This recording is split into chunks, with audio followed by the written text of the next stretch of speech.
Hello, Caleb Burr, how you doing? This video is going to be about psychics, specifically Uri Gellar, because I've been asked some questions and that.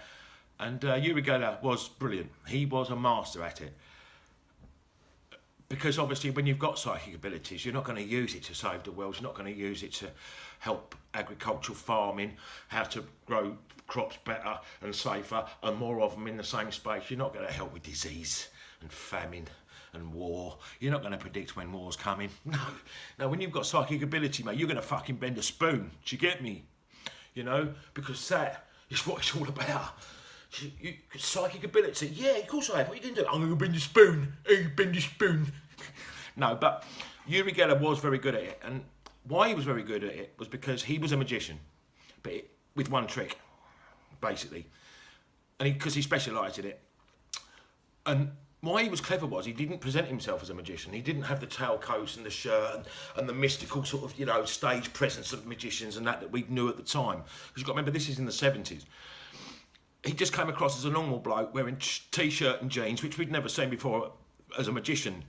And then he would, of course, bend spoons and stuff. And his accent helped because it helps distract you a little bit. Accents and body language and all that helps misdirect. Pickpockets. Some of the best pickpockets I know have like slightly foreign accents, and they're all a bit touchy because that's kind of their country and their way, and it makes sense. It's much harder for someone with your own accent to do that. I mean, they still do, of course. But obviously, if you've got a different accent and you're from a different country and you're more touchy-feely, much easier to get away with a pickpocketing act and things like that. But yeah, I mean, Uri Geller was very good, and it's all about misdirection. It's a whole spoon bending thing. It's 100% misdirection. And the easiest way to misdirect someone is to get them to do it, so that when they've got their fork in their hand and they're like that, they're concentrating on it. They're not seeing they're not seeing you bend your one when they're not looking, are they? That's exactly what you do. Everything's bent when you're not looking. So, for instance, you'll have two forks, right?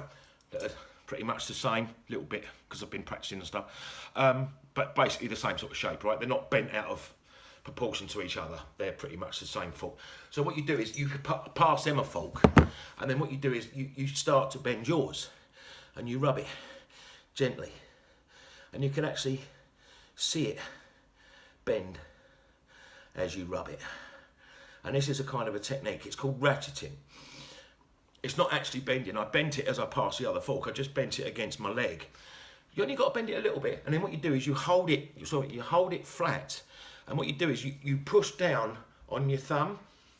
So as you're rubbing it, pushing down on your thumb, you're tilting it like a seesaw, so it looks like it's rising. And then, of course, when you put them together, you can see it is bent out of shape. And you just keep doing that, and you can give them the bent one because you've started the process. So you give them the bent one, and then you can do it with yours, you see. And again, I just bent it with my leg, against my leg. Now, you can't see the massive bend I've just done because I'm hiding it with my hand.